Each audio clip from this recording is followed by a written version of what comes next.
You're listening to the Balanced Educator Podcast, episode number 145. Welcome to the Balanced Educator.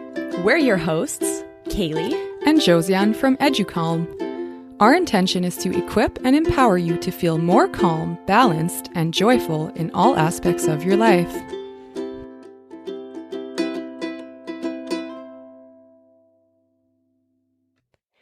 Hello there and welcome. We are so happy to have you here with us today.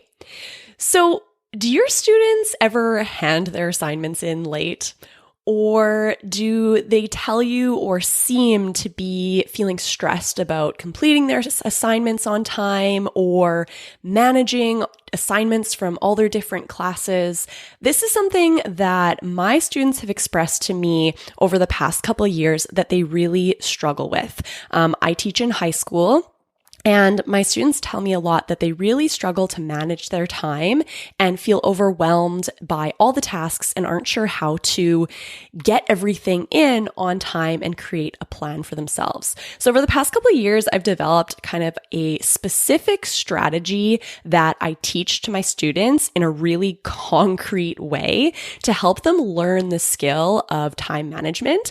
And of course, the side benefit is that my students are feeling less stressed and also more likely to hand their assignments in on time because I take the time to teach them how to manage their schedule each week. So this is a routine that I build into the week with my students. I've also taught this strategy to many university students and high school students from across Canada, and I always get such great feedback about this strategy. They find that it really helps them to reduce stress.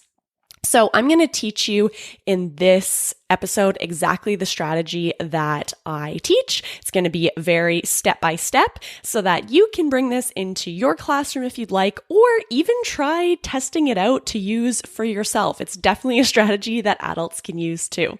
In our last episode, episode 144, we talked about a specific strategy that can help you as a teacher to manage your time and not be distracted by, all the million to-dos that pop up throughout the day. So if you haven't listened to that yet, definitely worth going back and taking a listen to that episode once you've finished this one if you haven't already heard it.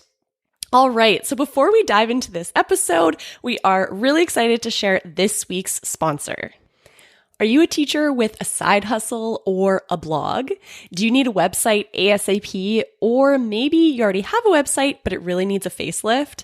If you don't have the budget for a full-on custom design, listen up. The Styled Square creates fully customizable Squarespace website templates that are so easy to use, but more importantly, their websites are built for seamless user experience that will lead to conversion, which means making money. And who doesn't love that?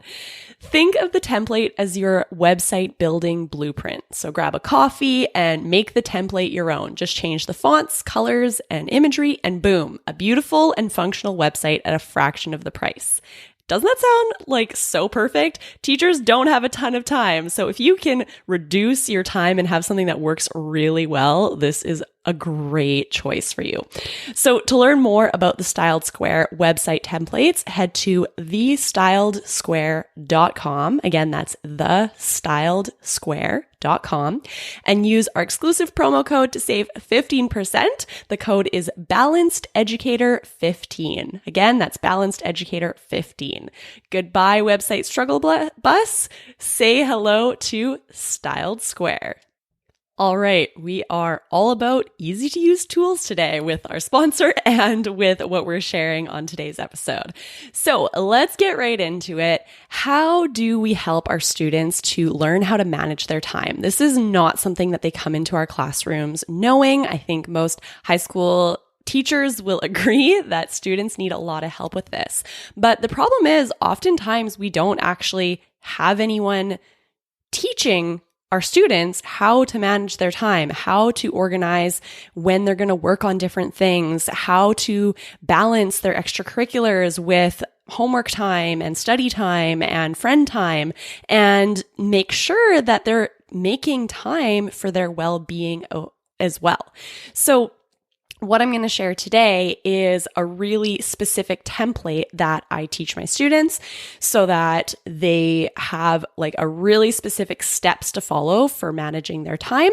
And then we kind of play with it throughout the year. So I teach them a specific way of doing it, and then every week we do it again. And I encourage them to kind of notice what's working for them and tweak and sort of edit the original way that I tell them to do it so that they can make it their own. So my goal is by the end of the semester that they have a strategy that works really well for them for how to manage their time more efficiently and make sure that they're planning time for well-being. So this is what it looks like. Every morning at the start of class, not every morning, every Monday at the start of class, we have our weekly planning time. So I like to give it kind of like a fun name in French because I teach in French. We call it Planifie lundi, which means like planning Monday. So if you can come up with a catchy name, I like to use that. So on Monday at the start of class, say this is the first class that we're doing it ever, I give them a 1-page printed schedule that has time slots for the entire day and shows the full week Monday to Sunday. So it's a 1-pager that they can see their whole week at a glance and time slots for the entire day for the full week. So I like to base this template that I give them off of what the school schedule looks like. So I actually kind of create the time blocks for the different blocks throughout the school day. And then I have kind of an empty space for the evening that they can fill in. So what we are aiming for is that at the end of this exercise, their schedule is completely filled in. Every hour of every day has been decided what they are doing at that time. Now, at first, that can seem really overwhelming. Like, I don't want to plan every minute of every day, so that I know exactly what I'm doing all the time. But that's not quite what we're doing. We're just blocking time so that we can say, okay, this is a study period and this is a relax period. So I know that, during from 7 p.m. till 9 p.m., I don't have to be watching TV and thinking, oh, I should be working on my homework, because no, I've reserved that time for relaxing. That's my relaxing time. My homework was done from 6 till 7 p.m. So if I, didn't finish during that block, maybe it'll spill over to another block. But the idea is that we want our students to be able to look at their entire week and see, how am I spending my time? Where is my time going? And being realistic with how much time it actually takes to do things. Because, this is something that even as an adult, I'm constantly learning. How much time does it actually take me to do certain tasks? And, even things like planning for travel time. A lot of times when we're thinking of how much we can do in a day, we neglect to include those downtimes that we need, that rest between one activity and the next, that snack that we need to grab before we move on to the next thing. So if we can account for those things and actually see how much real time it takes us to do things, then we can learn to not overbook ourselves, and to make sure that we're setting aside time for our well-being. So that kind of is the goal of this exercise. Now, once I've given them this schedule, I walk them through the steps of how to fill in their schedule. So there's a specific order that we do this. So the first step, I get them to write down all the non-negotiables. So by non-negotiables, I mean that's everything that you have to do at a specific time that you can't change. So that would be your classes for school. That would be your extracurriculars. That would be your appointments. Or if they're in high school and they have a job, that would be the times that they work. So anything that can't be changed, it's pretty much set in stone. Now, with this, I also like to include travel time.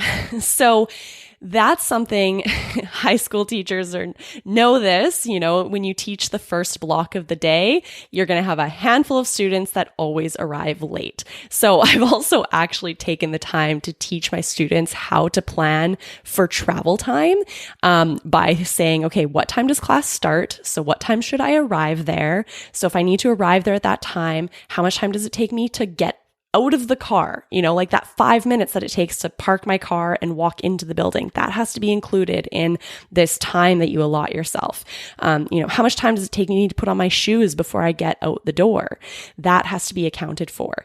So I find that when I take the time to actually do this as a lesson with my students, like I make them write down their timeline for how much time it will take them to get to school and therefore what time they need to leave in the morning, it actually helps them to arrive on time more often. So, this is definitely one of those things that feels like, oh, maybe I'm wasting class time, but you gain that time back because you're teaching them skills that are so important for them to have success in your class and in all their classes.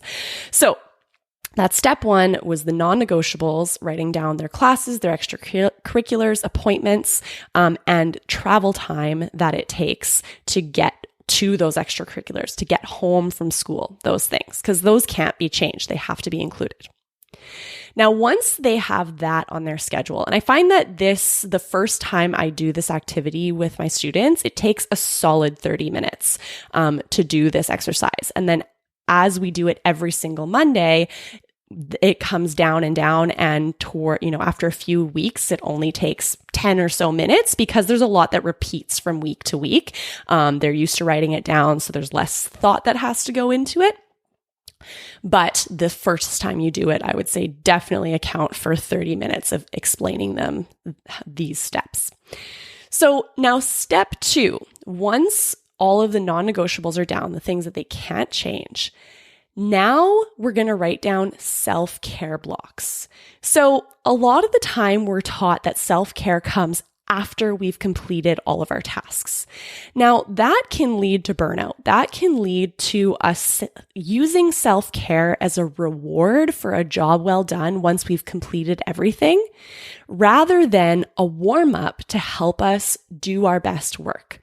So this is how at this point, I like to explain to my students why we write down our self-care next, because our self-care is important for us to be able to do our best work. And the reality is, and this becomes more and more true as you get older, the list of to-dos never goes down. You can always add more to-dos to your list. So if we're waiting to cross everything off of our to-do list before we're allowed to rest, that's just never going to give us the time to rest, and that's going to lead to burnout.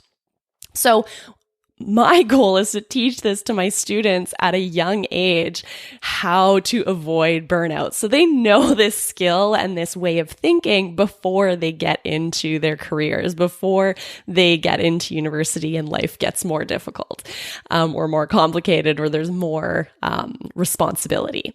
So these self-care blocks, I get them to think of what really makes sense for you. What is an activity that you like to do that helps you to reduce stress, that helps you to feel good, that just feels fun? And when is a time of day that it's important for you to do this? So are you the type of person that likes to exercise in the morning before you go to school? If that's not your thing, don't say you're going to do it. That's not realistic. Rather, think about what's realistic for you. Do you find that when you get home from school, you really need some downtime to just rest before you're feeling ready to get into any homework or assignments? If that's your reality, then we plan for that. So the reason we plan for our self-care is so that you don't feel guilty about that time that is dedicated to self-care. Self-care is just as important as any other thing on your to-do list, on your weekly list, if not more important, because that self-care allows you to do your best. So say that means that every day, right when you get home from school, you make yourself a snack and watch TV for half an hour. Well, then you write that on your thing. And then another thing I like to explain to my students too is this can really help them in communicating with their parents. So say they get home from school and they know that they need to rest before they're ready to start homework, but their parents are like, you should be doing your homework. You shouldn't be on watching TV. Well, they can say, well, look at my schedule. I've blocked 30 minutes for snack and TV. And then once the 30 minutes are up, I have 2 hours on my schedule where I'm going to be studying and doing homework.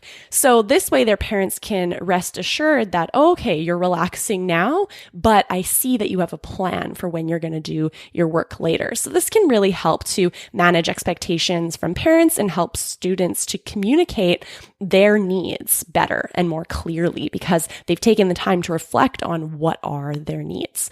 So self-care blocks, there should be at least one self-care block per day, or it can look like a couple small things. So maybe they, right after lunch, they walk the dog, or they work out twice a week, or whatever that looks like. They should have a variety of different self-care activities throughout the week that they've accounted for. And self-care also doesn't have to be workout, walk the dog, meditate. It can also be things like, time for friends. If they're a social person, and for them, it's really important to spend time with their friends, well, make that your self-care time. So this process is really important to talk about these different ideas and what are things that help you to support your well-being, what's realistic and important to you, to get students to reflect on their values, what's important to them, not necessarily what's important to everyone else.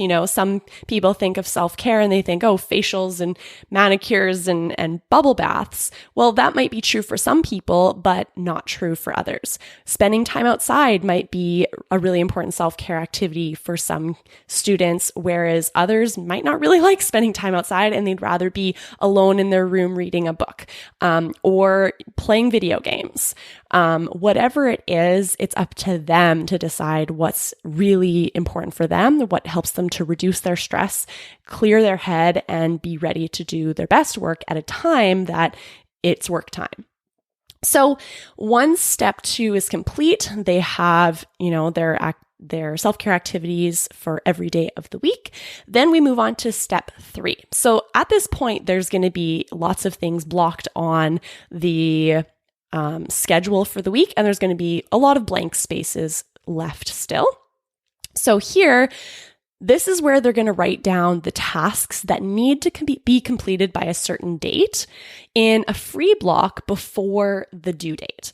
So this, as a high school student, can be something, a step that's kind of flexible because they're going to find out about due dates throughout the week. So they should be coming back to that schedule that you've created throughout the week. But maybe they know that for math, they have homework every night. So they can just block math homework time at a certain time every day. That makes sense for them when they know that their brain is at its best for doing math.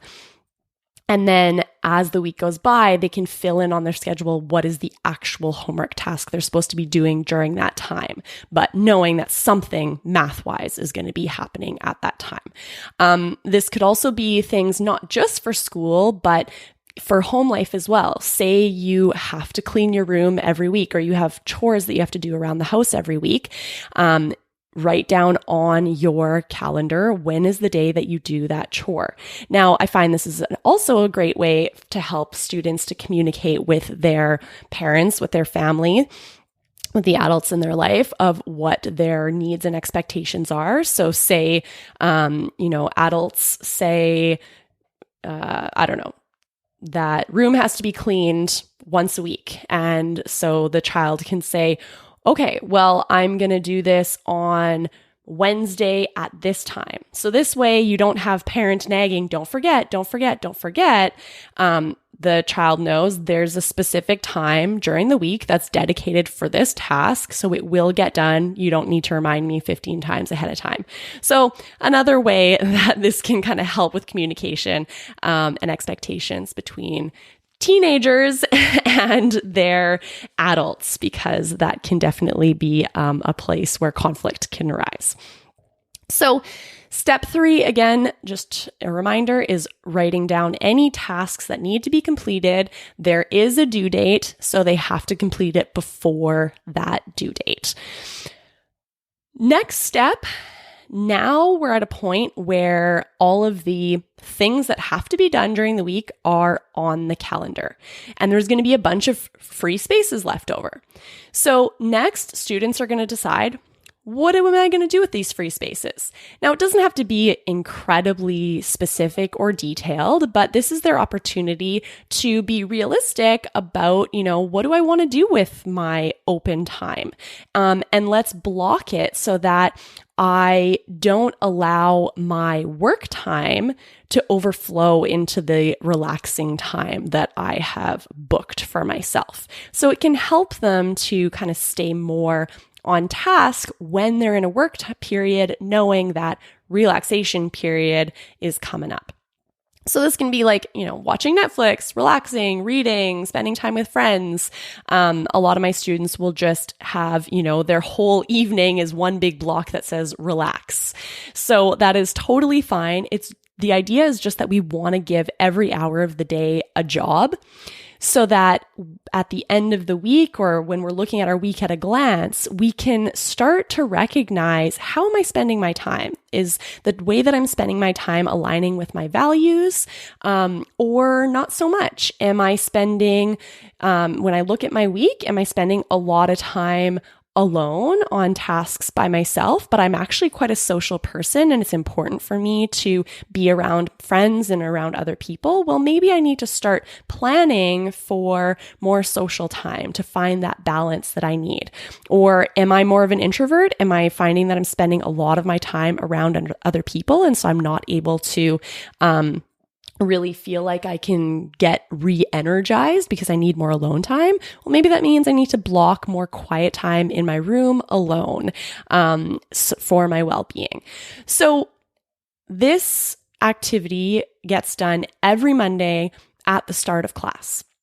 Then it's this document that students are checking in with all the time through the week, adding things to. It can be adjusted, so they can move things around if necessary.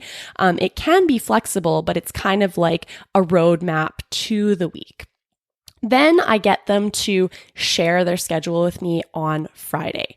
So this might be something that you can find a way to actually attach it to the curriculum. I've found a way to actually attach this to the curriculum so I can actually give them a mark for it. So it feels like, they're not just doing it for no reason.